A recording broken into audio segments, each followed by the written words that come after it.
Bien, buenas tardes. Bueno, comenzamos entonces que sería el cuarto encuentro que tenemos de estas reuniones semanales para poder ver también las complejidades que se van dando en la docencia en este contexto también de la no presencialidad. Vamos a darle la bienvenida al secretario de Organización y Tesorería de la seccional Entre Ríos de SADOP, el profesor Carlos Echazarreta, que nos va a comentar un poquito de qué se trata la reunión del día de hoy.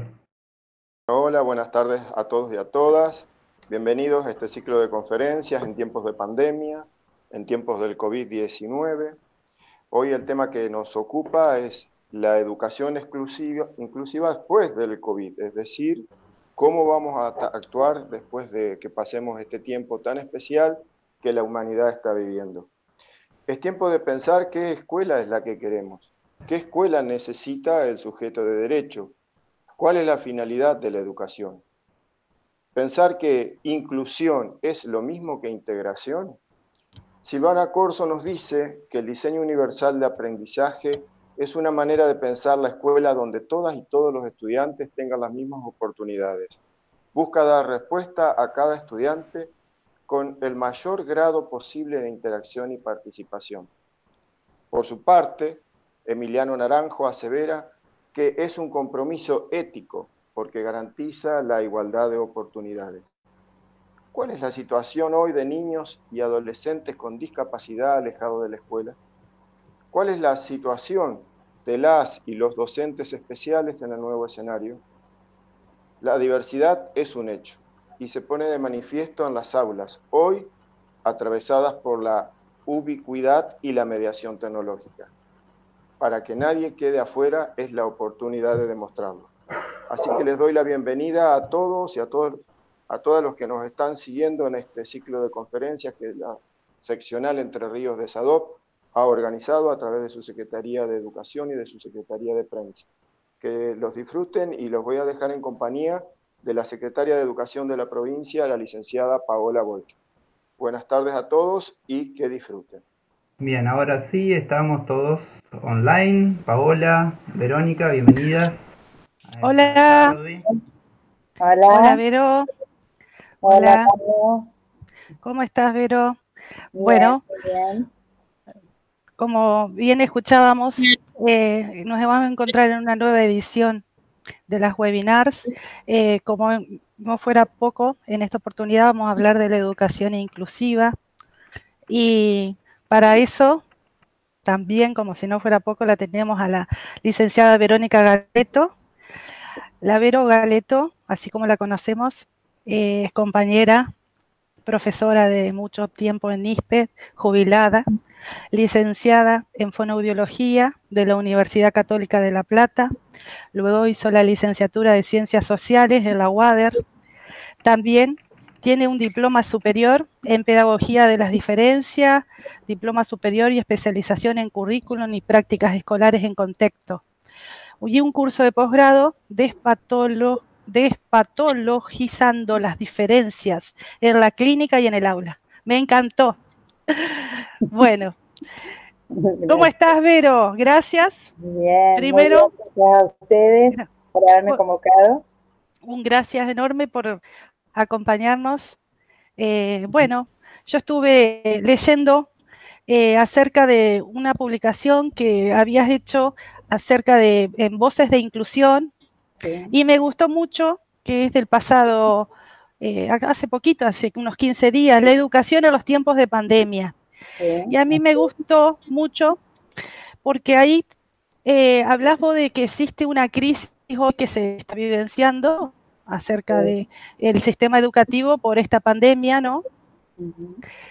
Y la crisis de presencialidad, pero a su vez esa crisis está contenida dentro de otra crisis, hablando, Ujú. que es otra crisis, que es una crisis social, culturalmente hablando. Desde ese marco, desde esa Ujú. crisis que nos encontramos hoy en este contexto, Ujú. pero a su vez también en el contexto que nos encontrábamos anterior al 18 de marzo, Sí. ¿qué escuela es la que forjamos a partir de ahora? Es decir, ¿qué escuela ¿Cuál es lo novedoso? ¿Qué es lo que vamos a perder, como vos bien decías? ¿Y qué es lo que vamos a ganar? Sí. Esa sería la primera gran pregunta, me parece, que es la que nos ubica en donde estamos y mirar qué es lo que tenemos y qué es lo que vamos a tener. ¿Te parece? Sí, cómo no. Bueno, en principio podemos decir que está puesta en cuestión un poco esa característica del formato escolar que es la presencialidad, que es, digamos, la característica central de la educación como encuentro, como construcción de conocimiento entre todos. Ese es un ámbito de lo común, donde todo lo que hacemos se pone en común, se publica, ¿sí? Y esa es por eso la presencialidad es una de las características más fuertes que se vincula a la igualdad. Estando todos en la escuela, todos recibimos educación, todos accedemos a la educación. Las diferencias existen entre nosotros, entre los alumnos, pero el poder estar presentes en la escuela, vinculándonos físicamente y espiritualmente y compartiendo nuestro hacer, estamos construyendo juntos, y eso implica que la educación no es solo transmitir conocimiento, sino que es vincularse y construir lo que humanamente sabemos construir, que son vínculos que nos acercan a los otros, que permiten que hablemos, que escuchemos la voz de todos, que cualquiera puede acceder y debe acceder a la cultura letrada, que es un derecho, además de ser una necesidad. Por eso es que creo que ese es el punto más álgido, más crítico en esta época. Eso marca un cambio espacial, digamos, de una espacialidad presencial y concreta o analógica a una espacialidad virtual, que en primera instancia pocos hemos podido experimentarla o hemos podido adaptarnos. Algunos se han adaptado, otros no. La presencialidad nos convierte en docentes. Nosotros no somos docentes si no estamos adentro de la escuela. Los niños se convierten en alumnos estando adentro de la escuela. Es decir, que esa espacialidad nos da identidad, ¿sí? El espacio escolar nos da identidad. ¿Qué pasa ahora cuando cambiamos de un espacio real, presencial, a un espacio virtual? ¿Podemos seguir pensando de la misma manera cómo enseñar? ¿Podemos lograr enseñar como lo hacemos en la presencialidad, en el espacio virtual? ¿Podemos pensarlo? ¿Podemos creer que podemos seguir dando las mismas tareas en este espacio virtual? Eso implica un esfuerzo importante para muchos docentes que no han construido esta forma de praxis, ¿no? Este saber hacer. El saber hacer del docente hasta ahora era saber enseñar en el aula, en la escuela. De hecho, separados de la casa. Exacto. ¿No? Ahora casa, hogar y escuela están juntos, y ahí no puede haber una educación escolar. La escuela brinda un ámbito separado del mundo, separado del mercado, separado del trabajo, donde los niños están pura y exclusivamente para estudiar, para aprender, y el maestro está para enseñar.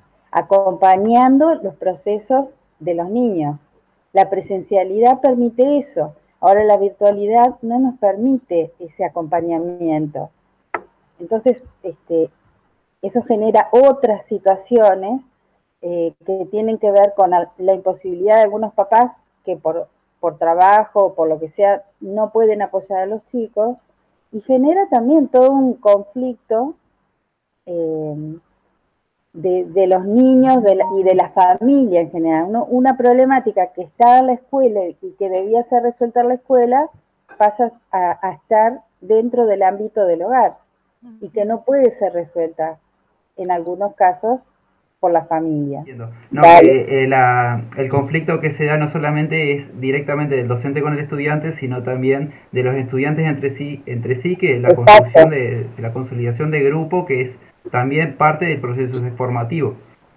Exactamente, no es solamente el docente, sino aprender entre pares. ¿Sí? Sí, esto es lo que yo estuve hablando con algunos colegas estos días, porque yo me dedico más a la parte por ahí de la comunicación y por ahí soy más proactivo al desarrollo, al trabajar en este tipo de plataformas, que por ahí estaba la mala idea de que las plataformas o que los dispositivos, que a través de las redes se construían vínculos que eran fuertes o se mejora. En realidad es una cuestión instrumental, pero vemos que hoy en día no funciona esto. O sea que definitivamente el dispositivo, la plataforma que se pensaba en algún momento que venía a dar una solución en esa construcción, no termina de solucionar nada. Exacto. El tema es creo yo, lo más importante, que la vinculación presencial nos permite desarrollar estos sentimientos y este vínculo entre seres humanos que tienen que ver con una ética, ¿sí? Con una ética del encuentro. Registro yo el rostro del otro y está presente y me hago responsable por él. Esa es la ética que es trascendente en ese encuentro presencial, que es muy difícil lograrlo en un encuentro virtual, ¿sí? Porque no se trata solo de verse, ¿no? Hay un autor que se llama Levinas que dice que justamente es la mirada y el registro del rostro del otro que me interpela con su presencia y que me hace responsable de sus dificultades o de sus sufrimientos. Por eso es que la virtualidad en algunos casos está tapando esta situación, ¿no es cierto? En algunos casos muestra que hay gran desigualdad en la conectividad, en los instrumentos, en las computadoras, etcétera, y que hay mucha desigualdad social que en la presencialidad se puede registrar y se puede hacer algo, ¿sí? Y en cambio la virtualidad difícilmente se puede hacer, ¿no? Es ahí donde quiero enmarcar otra gran pregunta que se desprende de las anteriores y que tiene que ver, Francesco Tonucci, el pedagogo italiano, habló de que cuando empecemos de nuevo se tendrá que proponer otra escuela, o sea que la escuela que todos tenemos, de la que teníamos pensado, más allá de la escuela arquitectónica y la escuela en donde vos bien decís que el docente se configura allí, en la escuela, en el aula, no en otro espacio, y lo mismo a donde también se establece el vínculo con ese alumno, ese vínculo a través de la mirada, lo que hoy no está dado en esa presencialidad. Y vos bien dijiste, también voy a nombrar a alguien querido también, que sé que vos los apreciás, y nosotros también, a Carlitos Escliar, que Carlitos Escliar dice que estamos a tiempo. No lo dice él lo dice, cita a alguien más que dice que todavía tiene la sensación de que no es demasiado tarde, dice él. Sí, exacto. Y que cuando empecemos de nuevo, porque vamos a volver a empezar de nuevo, como dice, ¿qué es lo que tenemos que ir haciendo ahora, en este tiempo? Tenemos que ir preparando esa casa, nuestra casa, nuestra escuela. Sí. en el sentido de que lo que quedó visible fue la precariedad o la provisoriedad, si se quiere, pero que tenemos que tenemos que ser lo más hospitalarios posible y salir y esperar el gran encuentro. Exacto. Qué lindo eso del encuentro y de preparar nuestra casa. Exacto. Es decir, siendo consciente de lo que nos falta, sí, y también de lo que tenemos a partir de ahora. Sí. Mira, yo soy una ferviente defensora de la escuela, aunque también hay críticas y bueno, muchas veces planteamos cuestiones que habría que pensarlas de vuelta y demás, pero realmente creo que es el ámbito donde podemos aprender. Aunque tenga muchos años, aunque tenga cuestiones duras, características o componentes duros que a veces decimos, pero ¿por qué no se puede flexibilizar? Porque a pesar de eso, sigue siendo y debe seguir siendo el lugar de la educación. Hay gente que plantea que por ahí la escuela es vieja, que ya no sirve para las sociedades nuevas, etcétera, etcétera. Pero realmente creo que la discusión estaría en el núcleo del pensamiento sobre la educación, qué es lo que queremos enseñar, cómo lo vamos a enseñar, para qué, porque realmente, ¿para qué nos conectamos con la computadora? ¿Qué es lo que queremos seguir construyendo a través de la computadora? ¿Podemos enseñar las mismas cosas? ¿Es necesario enseñar las mismas cosas en este momento? Porque estamos hablando de una coyuntura que no va a durar toda la vida, ¿no? Durará un tiempo, habrá cosas que queden, aprendizajes que van a quedar seguramente, pero digamos que esto es una coyuntura y tenemos que salir de ella lo mejor posible. ¿Sabes que también cuál es la sensación?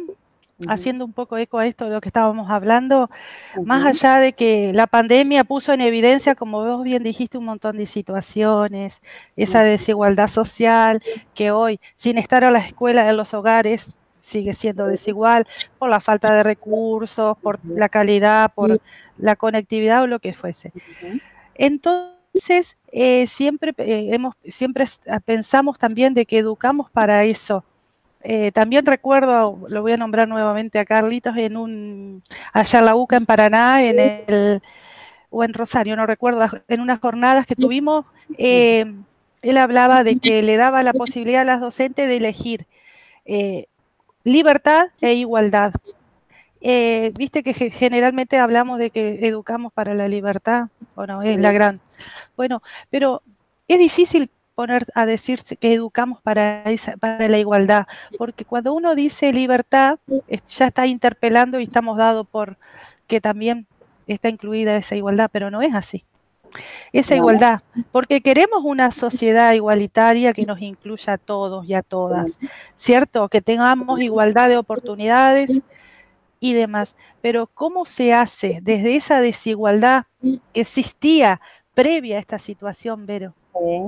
¿Cómo hacemos? Es decir, la pandemia nos va a hacer que tengamos una amnesia total, es decir, y nos vamos a tratar de reconstruir tabula rasa, o tenemos que tomar lo que ya veníamos, no podemos olvidar.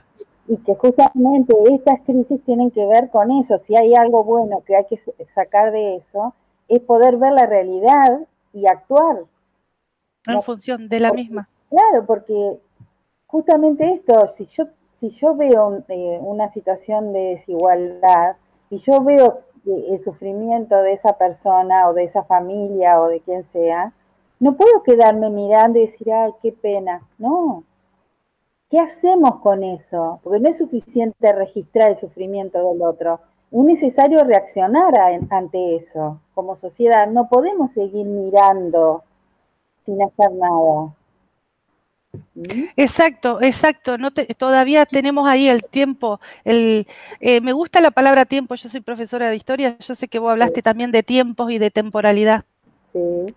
Ese tiempo, el tiempo del docente, ese tiempo que hoy, bueno, vamos a hablar del docente que estamos, no en la presencialidad, pero en ese tiempo que es el tiempo que se tiene para la lectura, para el juego, para la reflexión. Ese es el tiempo que el que estamos por ahí esperando volver a encontrar. Hay otro tiempo, como vos bien dijiste, y es el tiempo de que nos estamos manejando desde esta virtualidad. Y yo me pregunto, porque como docentes estamos llevando a cabo el acto de enseñar y también nuestros alumnos el acto de aprender desde nuestros hogares, bien dijimos que cambió el ámbito. ¿Cómo se hace para desde el hogar o desde la escuela acompañar esas diferencias, es decir, esas trayectorias de esos alumnos que hasta el 18 de marzo estaban acompañados por una maestra, por una profesora especial, quien acompañaba esa trayectoria y que ahora queda trunco? Sí. Así como las otras trayectorias de los demás alumnos, pero ahí me parece que poner el foco ahí en esa situación debe ser un poco más complicado, ¿no? Y sí, fíjate, los chicos con discapacidad tienen enormes diferencias y faltas en esta crisis, justamente. Fíjate que ellos, como los demás, no pueden ir a la escuela, por prevención, obviamente. Y a eso sumale que tampoco pueden recibir los tratamientos que tenían con audiológicos, psicopedagógicos, psicológicos. Tampoco pueden eso porque el ministerio no nos permite, por prevención, que los chicos continúen con los tratamientos. Es decir que ellos tienen una doble desventaja. El no estar presentes en la escuela y además tampoco recibir los materiales, el tratamiento adecuado. Es decir que es una situación bastante crítica la de los chicos con discapacidad, porque bueno, ellos que necesitan por ahí más acompañamiento, depende de las características de cada uno, cuestiones que los papás no pueden suplir. Entonces, sí, es una situación doblemente difícil. Y para recuperar, más difícil también. Sí, sí. Así que pensaba también que podemos ver la educación de otra manera, es decir, con lo que veníamos hablando, de lo que no funcionaba, el COVID-19 lo termina reafirmando. Sí. Es decir, para no volver a hablar de esas cuestiones. Y en esta transformación somos los docentes siempre los que ponemos, yo pienso, el docente es el que salió al otro día de todo esto y interpelado por esa realidad, con los recursos que tenía, con las herramientas que podía, se puso en marcha todo esto, ese dispositivo desde las tareas de casa y demás. Hoy son los docentes los que también se empiezan a hacer más preguntas de cómo va a seguir esto, si les alcanzan los recursos con los que cuenta, si tienen que buscar otras herramientas. Y así es, porque hoy los docentes nos encontramos en esa situación. Sí. Y somos los encargados de diseñar esa escuela también que queremos y de reflexionar, de repensar y de resignificar. Basta tarea, que no es poco. Yo te pregunto, Vero, tantos años vos abocada a la formación docente, allá en tus pasos por ISPE, y mandarle saludo a la Leti y a un montón de alumnas y exalumnas que escribieron ya los comentarios. Ah, qué bueno. Nos dejan su saludo, te dejan el saludo. ¿Qué crees vos y qué considerás que se debe tener en cuenta para nuestros futuros docentes o nuestros futuros estudiantes los que se está formando en la docencia, porque cuando nos formamos nosotros, bueno, uno se sigue formando, siempre seguimos aprendiendo, se sigue estudiando, pero hablo a la formación docente inicial, ¿cierto? Sí. Que tiene que estar más comprometido el tema de educar en este contexto. ¿Para qué contexto? Es decir, porque generalmente en la formación docente inicial uno recibe los contenidos, vamos a decir, disciplinares en lo suyo, y después esa otra parte, a no ser que sea en el profesorado de educación especial, en el profesorado de educación inicial, pero ¿cómo se hace, Vero? Porque hoy vemos que hay un montón de postítulos, muchos docentes que salimos como locos a querer obtener toda esa información. Sí, es cierto. ¿Qué es lo que tiene que tener el futuro educador en cuenta para estas nuevas aulas, como le llaman, heterogéneas? Bueno, que siempre han sido heterogéneas. Siempre. En otras, digamos que ahora se visibiliza más las diferencias, si lo pensamos de ese lado. Por ahí es más complicada la sociedad nuestra que la de hace 10, 20 años, ¿no? Cada vez se complejiza más. A mí me parece que siempre lo principal, lo primero, es rescatar lo humano, los vínculos, los afectos, los sentimientos, todo eso que sale cuando nos encontramos con otras personas. Me parece que eso es básico. A partir de ahí, de hacer un vínculo humano con los alumnos, se puede lograr de todo, porque lo que tenemos que pensar, y que como muchas docentes lo hacen, porque gracias a muchas docentes que reciben chicos así con contextos vulnerables y demás, se ocupan muchísimo de acompañarlos, las escuelas dan apoyo en otros horarios, hay muchos proyectos que las más escuelas que están en lugares de contextos vulnerables se ocupan, porque ellas saben cómo hacerlo, los conocen, están cerca, es decir, que no es solo darles clase, no es solo contenido, sino que cada una conoce la realidad de cada familia.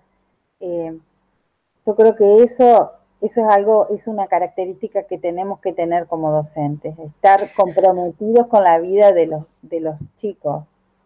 Un educador apasionado también, que estudia la forma de llevar la pasión a otras generaciones. Exacto. Yo pensaba y escuchaba también, viste que uno en este tiempo de reflexión y de resignificación, estamos como escuchando y más atento a todo y haciendo ese proceso. Que el educador siempre lo pusimos como desde un lugar, desde el humanismo, el que tenía que tener esa pasión y tenía que tener vocación. Sí. Imagínate. Hoy nos estamos encontrando con una postura más bien técnica, o la de la tecnología o tecnócrata o como queramos llamar, pero sin dejar de lado ese otro docente que es el que se busca estar.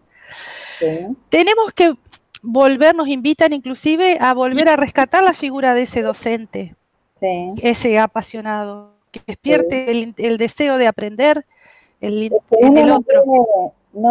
Hay un autor que se llama Jorge La Rosa, que está en la línea de Clear también, que él dice que no se puede enseñar lo que uno no ama. Exacto. Saber que uno no ama no lo puede transmitir. Exacto. El gusto por la lectura, no se puede transmitir si a uno mismo no es un aficionado de la lectura o le apasiona la lectura. El docente, para poder enganchar de alguna manera y estimular a los chicos, tiene que mostrar su convencimiento, su real apasionamiento por lo que enseña y lo que hace.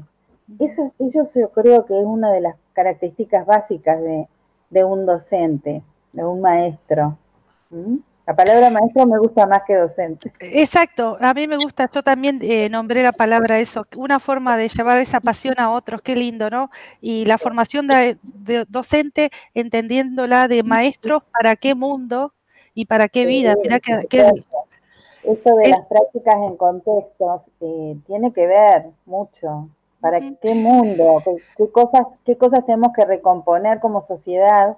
Y tenemos que visualizar y comprometernos. Un docente comprometido, responsable, no solo de su tarea técnica docente, sino responsable de la educación de esos chicos con los que tienen, ¿no? Vos decías también en el artículo de las voces de inclusión, sí, al finalizar algo que tiene que ver que enseñar no se trata de dar tareas y para compensar lo que ya no se puede sin la presencialidad, no se trata tampoco de evaluar.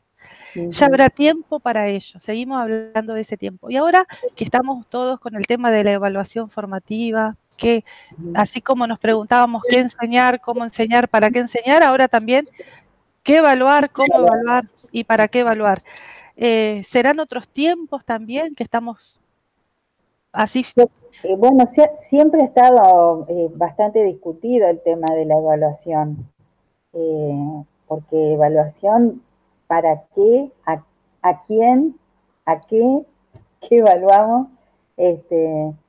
Puede ser una cuestión muy persecutoria de alguna forma, ¿no? La evaluación de la persona, la evaluación de los contenidos, la evaluación de la conducta. Bueno, ¿qué es esa información para qué? Para seguir avanzando, para profundizar, para mejorar. Hay muchas cuestiones a tener en cuenta como objetivos cuando uno evalúa. Que sea significativo y que sirva para la vida.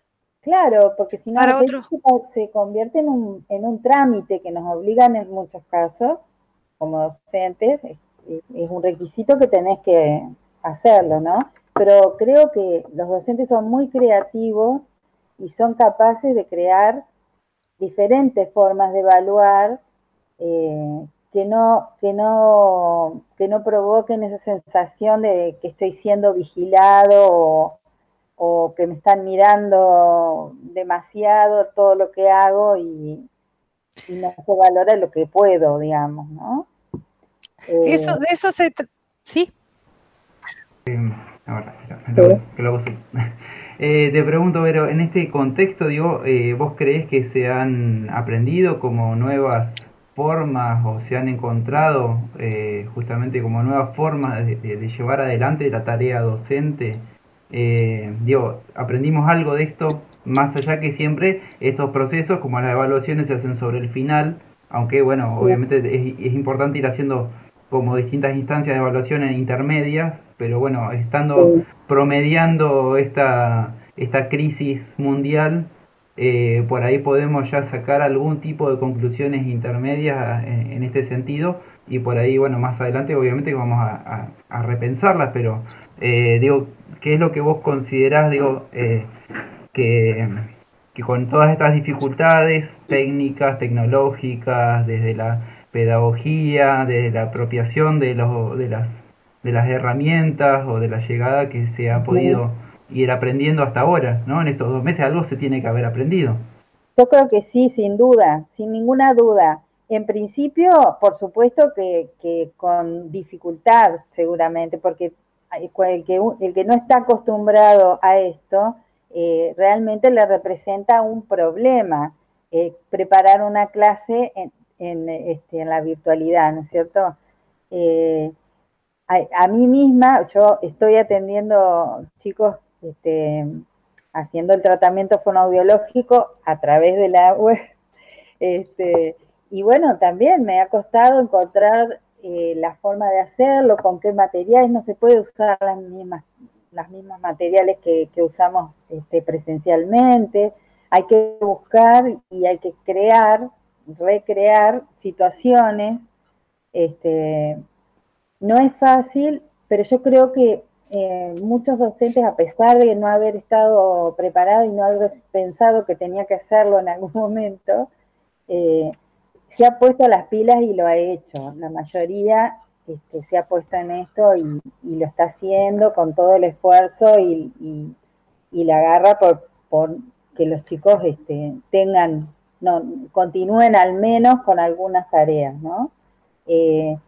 Siempre uno cuando pasan estas cosas, al principio se desespera, le parece que no va a poder, que no se va a adaptar, etcétera, etcétera. Pero bueno, cuando no hay otra, está el límite, siempre se dice que cuando existe lo imposible, se abre el espacio de lo posible. ¿Sí? Ante la imposibilidad de poder trabajar presencialmente, creamos la posibilidad de hacerlo de otra forma. Aunque nos cueste más, nos sea más difícil, no sea lo nuestro aparentemente. Sí, eso sobra, definitivamente sobra en el mundo de los docentes, ¿no? De la creatividad para poder trazar nuevas estrategias, nuevas formas para poder llegar, distintos recursos, plataformas, desde un texto, desde una fotocopia, un programa de radio, este espacio que estamos tratando de montar nosotros. Está muy bueno entre todas estas estrategias, ¿cuáles son las que vos considerás por ahí que son positivas o que podemos rescatar para más adelante? Porque también digo, tu experiencia, sobre todo por ahí no enfocarlo en la educación especial, que es lo que estamos trabajando hoy, ¿cuáles serían esas estrategias o esas cosas que aprendimos que realmente las vamos a tener que aplicar a futuro? ¿Cuáles son las cosas que aprendimos que las vamos a tener que replicar y seguir sosteniendo? Que es algo que más allá de la vuelta, ¿no?, a la presencialidad, tenemos que seguir trabajando en ese mismo sentido. Sí, seguro que sí. Yo creo que hay cuestiones que se van a agregar en la presencialidad. Hay muchas escuelas que lo vienen haciendo, sobre todo escuelas por ahí privadas que tienen otros recursos, ¿no? Que lo vienen haciendo ya desde hace, esto de hacer tareas, de dar tareas en forma virtual, todo eso ya se viene haciendo. ¿Cuál es la situación, Vero, en los centros y cuál es la diferencia en los centros de día? ¿Cuál es la diferencia entre un centro y una escuela privada y una escuela pública para abordarlo? Bueno, yo creo que, bueno, la escuela privada, creería, digamos que desde el punto de vista que es paga, ya tiene unos recursos diferentes, ¿no es cierto?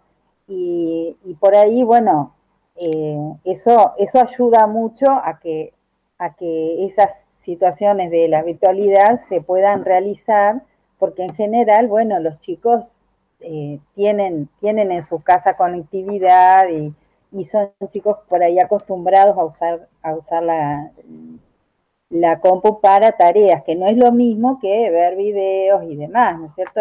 Es todo un tema. Hay chicos que están mucho con la computadora, con el teléfono, pero jugando jueguitos o viendo videos, que no es lo mismo que utilizarlo con el fin de aprender y de enseñar y hacer tareas, ¿no es cierto?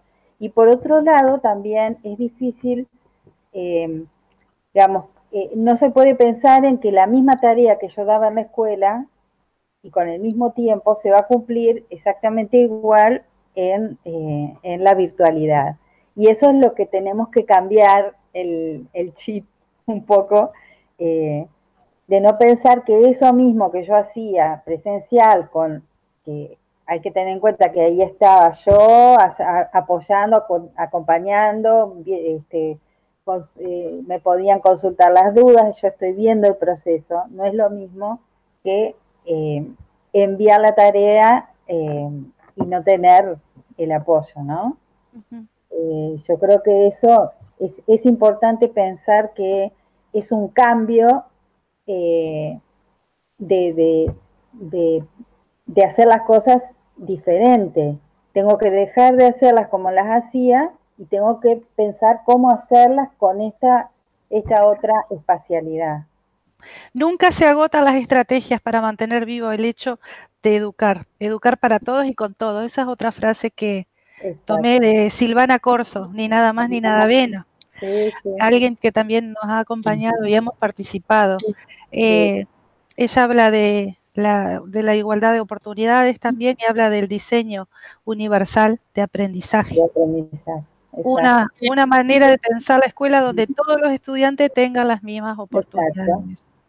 Pero para que todos esos estudiantes tengan las mismas oportunidades, tenemos que haber muchos docentes que también pensemos estrategias. Bueno, desde ese lugar estamos, donde cada docente debe hacerse presente a la distancia en esta situación, acompañando a cada uno de un modo diferente. Esto de alguna manera ayuda a que el docente tenga esa amplitud de criterio, porque está mandando una tarea a una casa que quizás ella no conoce, que no sabe qué recursos hay dentro de la casa, es decir, que está imaginando un alumno ideal en también. una situación ideal, digamos, ¿no? Exacto. Y claro, y esto del aprendizaje universal tiene que ver con eso, que yo planifico, pienso una clase, una manera de enseñar para que todos aprendan. Si hay un chico con problemas visuales, puede aprender con el material que yo hago.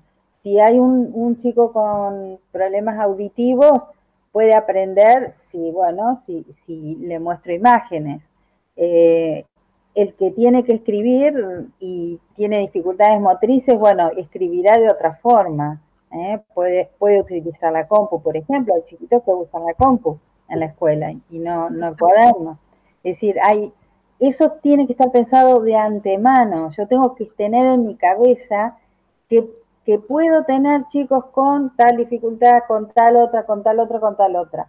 Bueno, tengo que planificar para eso, que no me sorprenda esa situación sin haberla pensado, porque entonces ahí va a haber algunos chicos que no van a tener acceso al aprendizaje. ¿Mm? Sí, ahí hay algunos comentarios, si quieren que puedan, como estamos transmitiendo en vivo, vamos a hacer uso de los que están. Bueno. Nos mandan saludos, como yo te decía. Bueno, excelente conferencia, Charlo, diría clase sobre educación, clarifica, instruye y nos abre un panorama entre tanta incertidumbre. Y bueno, excelente iniciativa. Ahora que dijiste este comentario, me abrís la posibilidad de decirte que la incertidumbre nos enfrenta con la fragilidad. La fragilidad es una característica, primero, que nos hace humanos porque somos frágiles. La fragilidad nos permite transformarnos también. Y esa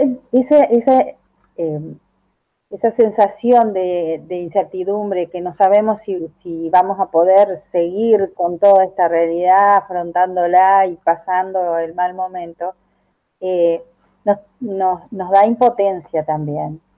Y eso es lo que te hace en algunas personas por ahí no actuar, porque se siente que no puede. Exacto. ¿Sí? O piensa que, bueno, esto pasará y habrá un futuro mejor. Pero también es incierto, digamos. Acá hay mucha gente, dice, que está aprendiendo al menos a preguntar y a preguntarse. Es muy importante. O sea, que en eso coincidimos. Claro que sí. Después dice, pensando en positivo, es una oportunidad para volver a empezar, para transformar la escuela que deseamos. Sí. Así que la escuela ya no será la de antes, tampoco la sociedad. La pandemia la transformó, dijimos que el futuro va a depender de nuestras decisiones y de nuestros pensamientos, pensando en una educación inclusiva, escuchando a cada uno, manteniendo ese deseo de aprender y también, por supuesto, despertar ese deseo a partir de tener ese deseo de enseñar, generando confianza, posibilidad, el vínculo desde lo presencial o, bueno, desde la virtualidad. que es un tiempo de transformación, como para tener en cuenta. Agus, si querés hacer alguna pregunta, estamos viendo en tiempo. Ustedes me ven, pero la gente que está viendo en vivo no me ve, yo desaparezco. Claro. Él es el productor, ¿cómo se le llamaría? De la radio. Yo le digo, lo comparo con la radio. No, bueno, me quedó todavía pendiente estas cosas, como cuáles son las, como sacando en limpio, cuáles serían las cosas que podemos rescatar como positivas para a futuro, para en específico en la educación especial, cuáles son las cosas los valores que podemos destacar acá y sobre todo, bueno, como herramientas para los docentes y los que están en formación también, siendo que, bueno, los que estamos en lo que es educación superior, porque estamos más orientados a eso. Sí. Yo cuando me planteabas, Pablo, de qué perdemos y qué ganamos, hay una cosa que hay que tener en claro, que ganamos la posibilidad de continuar con las tareas escolares, de continuar con la continuidad pedagógica, como le llaman. Exactamente, la continuidad pedagógica. Eso continúa. Mal que mal, bueno, acomodándonos y viendo qué es lo que funciona y qué no, y con cada chico funciona de distinta manera. Me parece que es como herramienta, nos permitió seguir conectados, seguir haciendo cosas, seguir pensando, seguir reuniéndonos, aunque sea virtualmente. Los chiquitos necesitan mucho, aunque sea ver en la pantalla a la docente y a sus compañeros. Hay escuelas que lo están haciendo a eso. Me consta que se ven por Zoom o por alguna aplicación con los compañeros, que eso para los chiquitos con discapacidad es tan importante, porque los vínculos de la escuela son como a todos nos ha pasado y les pasa a todos los chicos, son los vínculos primarios. Después de los papás tenés los compañeritos de la escuela. La vida nuestra de toda la infancia y adolescencia pasa por la escuela. Por eso es tan importante la inclusión en la escuela, ¿no es cierto? Cuando hablamos de inclusión, no solo de chiquitos con discapacidad, sino estos chiquitos que por ahí no acceden por problemas económicos, problemas familiares, etcétera, por esta desigualdad que hablábamos, ¿no? Por ahí no pueden sostener la escuela, o pueden ir, van cada tanto, bueno. Lamentablemente existen esos casos, pero es así, la escuela forma parte de nuestra vida, infancia y adolescencia, son muchos años que pasamos por la escuela. Y ahí construimos nuestras amistades, nuestra vida pasa por ahí, más allá de que seamos buenos o malos alumnos. Lo que nos da la escuela es el compartir con pares. Vos hoy hablabas... Lo importante es que estas realidades se dan no solamente, o sea, en las escuelas de gestión privada, también se dan en todo el ámbito de la provincia, porque hay escuelas que tienen muy pocos recursos que también son de gestión privada, y estas diferencias que vos marcás en lo que es la accesibilidad o la posibilidad de estar o de ir de los caminos, son realidades que conocemos todos, existen en todos los ámbitos y niveles y las modalidades de la educación, que no es propia de algún tipo o algún formato. No, seguro.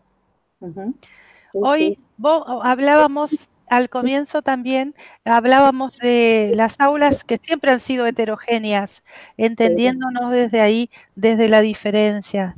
También hablan de las aulas jerarquizadas. ¿A qué hace referencia cuando hablan de esas aulas jerarquizadas? ¿A las aulas qué serían? ¿En qué sentido he oído el concepto? Y lo has escuchado como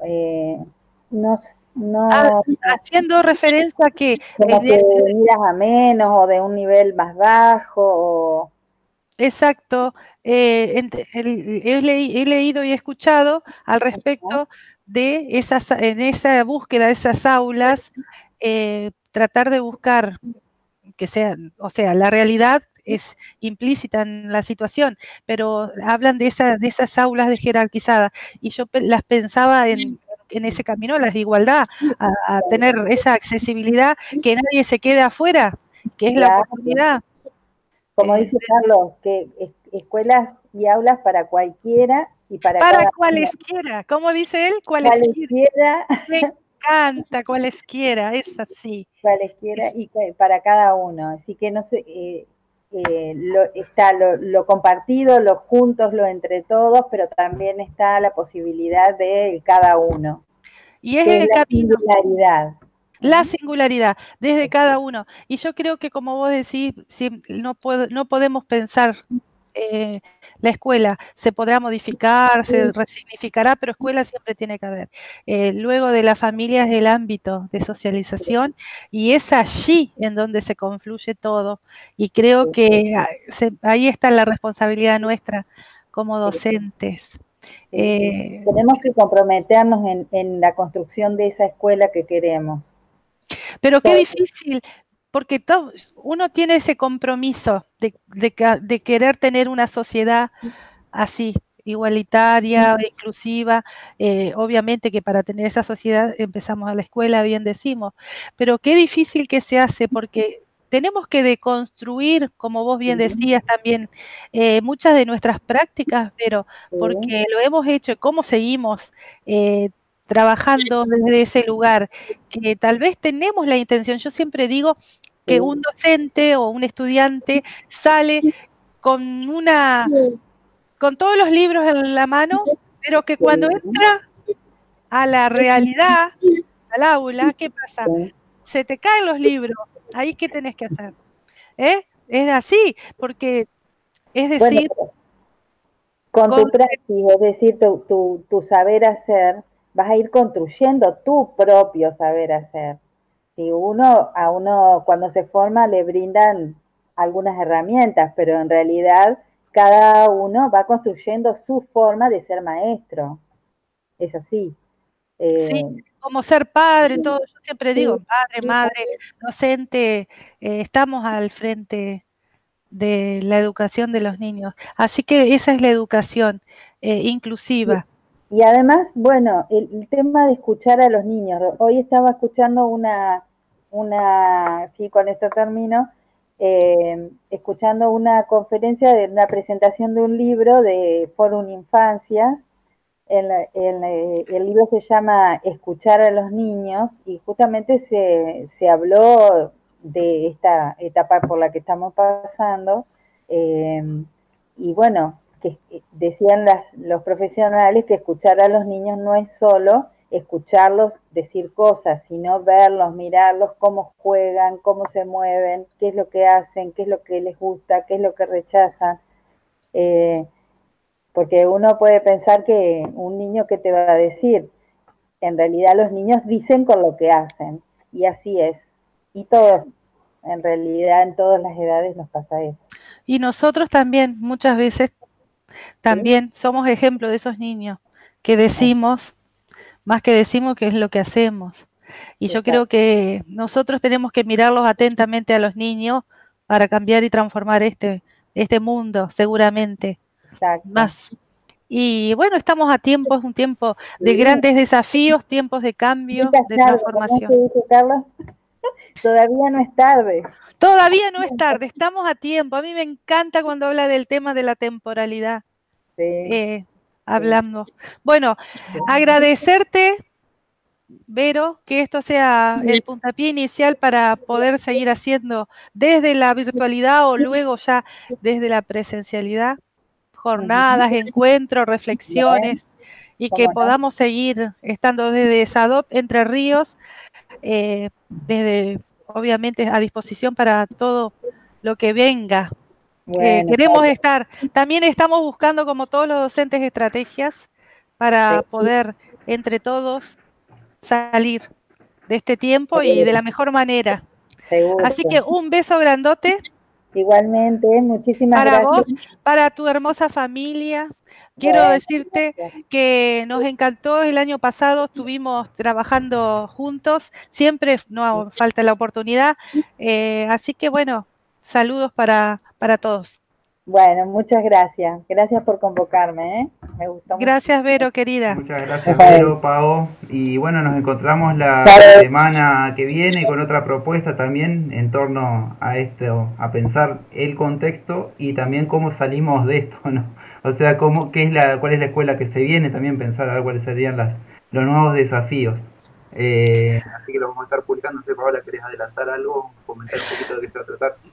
Bueno, voy a aprovechar entonces, si me lo permite usted, productor, el viernes próximo, viernes 12 de junio, vamos a estar encontrándonos con una psicóloga, la licenciada Valeria Lonardi, con quien vamos a abordar cómo vamos a salir de estos tiempos, con qué herramientas contamos, y bueno, revisar un poco también hacia nuestro interior y buscar algunas, por ahí las soluciones no están escritas en los libros, sino que están al alcance nuestro en el día a día, como hablábamos hoy con la Vero, que de las cosas más simples por ahí. Así que bueno, vamos a estar acercando esta propuesta, que tenga que ver sobre todo con la salud, porque estamos trabajando, Vero, los ejes de trabajo han sido el tema de la salud docente. Hemos abordado algunas cuestiones y bueno, y también han pedido mucho trabajar el tema de la salud mental.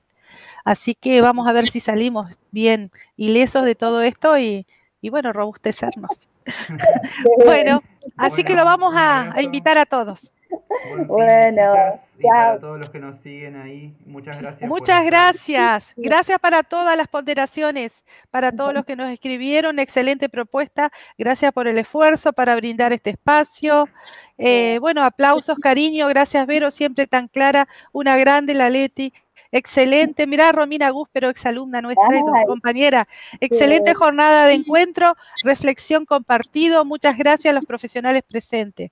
Bueno, la verdad que agradecen y el aula es el espacio especial para lograr esa deconstrucción propia frente a la realidad que propone el contexto de nuestros niños. Tiempos de cambio y de desafío. Muy bien. Gracias, Vero. Gracias, Agus. Chao, chao. Chao, chicos.